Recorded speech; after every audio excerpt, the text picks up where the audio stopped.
come to the bold analysis, ladies and gentlemen. Meru County has 700,000 registered voters.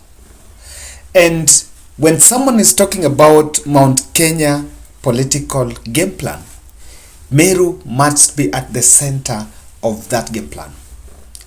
And I want us to look at what Raila Odinga and President Uhuru Kenyatta decided to do to make sure that they could get a chunk of the Meru vote. Peter Munya was retained as the CS Agriculture by Raila Odinga when Raila Odinga forms the government. And that was a bait to show the Meru community that there will be an element of continuity. Peter Munya, before serving in Uhuru Kenyatta's cabinet, was the first governor of Meru, but lost in 2017 to one Kiraitu Murungi, and is one of the most prominent and popular leaders from the region. That was done critically after President Uhuru Kenyatta and Raila Odinga also brokered a handshake between the two of them. Then Kiraitu Murungi would be then allowed to go and vie for that seat under Azimio la Umoja alone.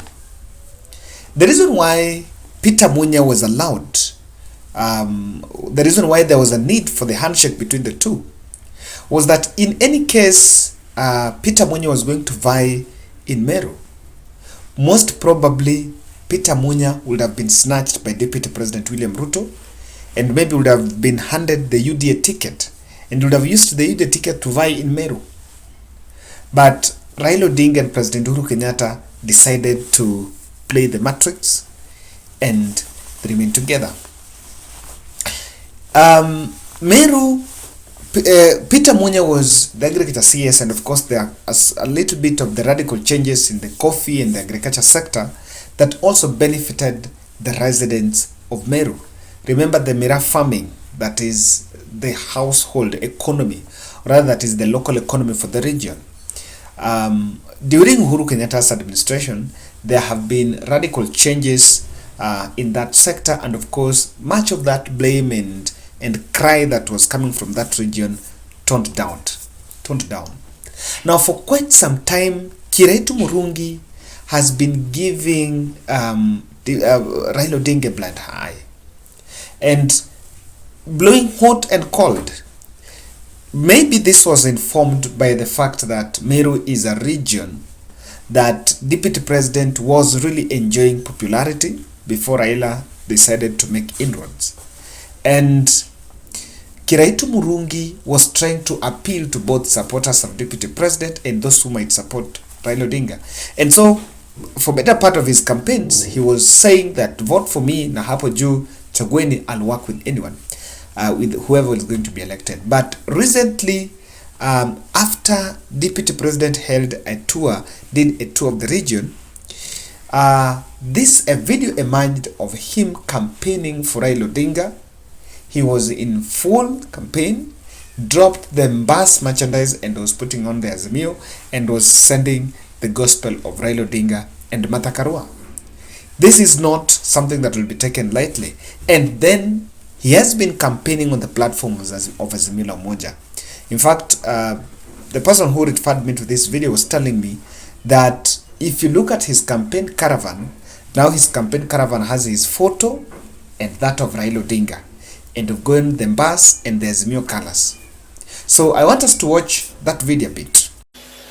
Hapa Meru tunasema ni baba na mama na mamba. Ni baba na mama na mamba. I can tell you, I'm not as foolish. Yes, I'm not as foolish. Na nataka watu wa magazeti na wa TV waniangalie vizuri na wasikie vile nasema. Wewe amini usiamini, rais wa 5 atakuwa Raila Amolo Odinga.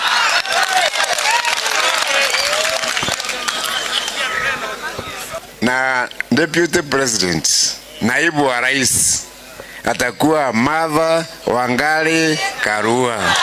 Atakuwa nani? Wangari Karua.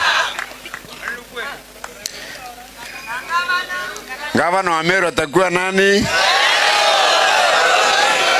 Nyinyi msijali. Serikali ambayo inaingia kwa national government itakuwa serikali ya Azimio, na hapa Meru serikali itakuwa ya Azimio. That tells you the way Kiraitu Murungi has made a U-turn. And this will be a very good strategy, or that this will be a very good news to Raila Odinga, because Raila wants to maximize on the Meru vote.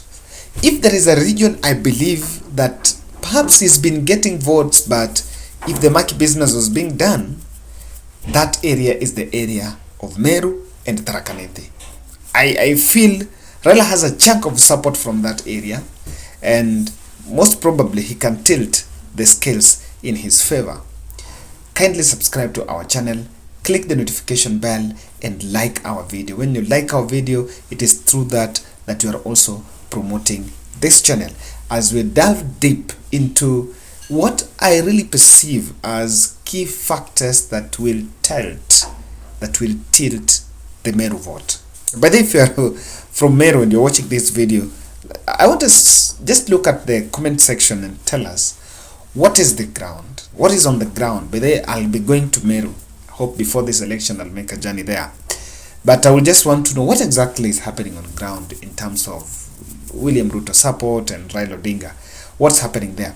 Now, I want to feel that one of the things that would tilt the Meru vote in favor of Raila Odinga, because I want to take that angle, because it's Raila's support that is going against the grain. The grain here is UDA. That there's been a UDA wave there now. Mount Kenya West and Mount Kenya East narrative. This is a region that has been voting for deputy president. Not for deputy president, that has voted for President Uhuru Kenyatta. And if you can remember, in this second term, president has not stepped in Meru, nor Tharaka Nithi, nor Embu. President hasn't gone to those areas. So perhaps, yes, a lot of work is being done, because even the Chief Justice is from the Meru area, that is Martha Karua. George Kinoti is from the Meru. Peter Munya is a CS from that side. So they have not been disenfranchised in government, but of course the presence of President Uhuru is not there. However, one thing you can see is a probability of President Uhuru Kenyatta tactically just playing out so that it will be open. If you look at the kind of message that Rigathi Gachagua is taking there, Rigathi Gachagua is taking a Mount Kenya unity message, telling them that you need to unite to support me. You need to support me around deputy president because I'm one from Gema. That message is aimed at galvanizing the support. However, for the Meru community, something that strikes different is the fact that there's that division, and that could play out immediately. The first rally that Rigathi Gachagua was doing there, and he was doing that rally alone, after the running mate, after he was actually announced at the running mate. That was probably last month, mid last month, and he had a very low reception. Some of the people, and I think I analyzed here, some of the people are saying, Heri Ruto angechukua Kindiki. So the Meru and Tharaka Nithi, they believe that Ruto should change them by dropping Kindiki, and I hope I'm pronouncing it well. That's how I realized it's pronounced, by dropping Kindiki to go for Rigathi Gachagua. So because of that Rigathi Gachagua, that split is there. Now Raila Odinga, and someone might actually ask, so why would the same not apply to Raila Odinga? The fact that Raila Odinga picked a woman, then introduced another demographic, and that demographic then supersedes what people might look, or that people might see at Mount Kenya East and West. And this is why I want to say that if you look at the reception of Martha Karua in Meru, try to just scroll through and look at those videos, you will point out a difference. Meru, Kirinyaga, I think there are 3 areas that I've pointed out that are striking. That is Meru, Kirinyaga, and Nyeri. There is a lot of excitement for Martha Karua in those 3 counties, and that might see that if there is somewhere Martha Karua effect will be felt in terms of the women constituency, that will be Meru. The reason why I'm picking Meru also for the women constituencies is if you look at Kiambu, Murang'a, and these other areas, Rigathi Gachagua have strong links with the women groups and the PCA, the Women Guild.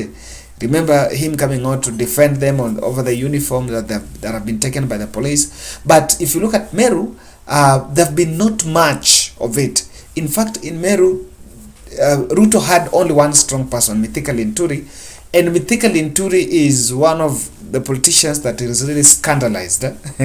Is really scandalized with the issues about women and all that.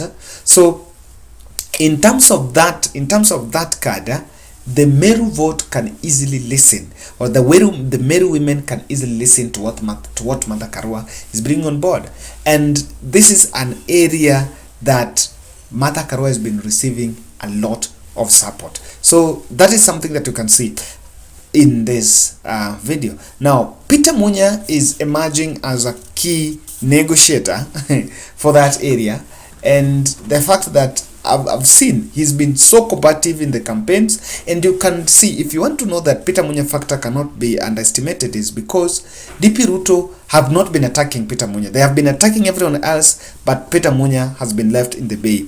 Now, the antagonism approach by William Ruto camp while campaigning in Meru, perhaps it can be seen as a strategy to woo the votes and try to cut the line between Azimio and Kenya Kwanza.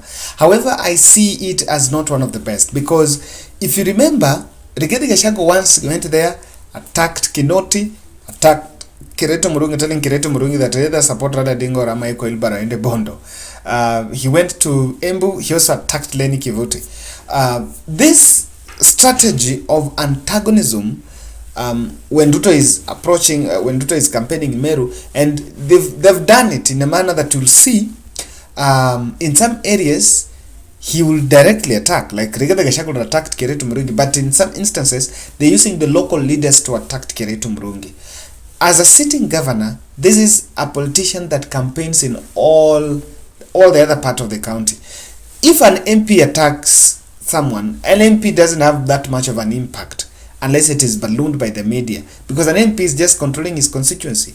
But attacking someone who is a governor candidate, I think, is antagonizing quite a chunk of voters, and the people who would want to support William Ruto and support Kiraitu Murungi, that is the population that will not. So if you look at the approach that the Azimio team have taken, the humility card and just trying to ask for votes, they are appealing to both sides, both people who support Raila and people who support William Samoei Ruto. So ladies and gentlemen, that is my bold analysis on Kiraitu Murungi's U-turn, now that Kiraitu Murungi has dropped the bus and picked the Azimio message.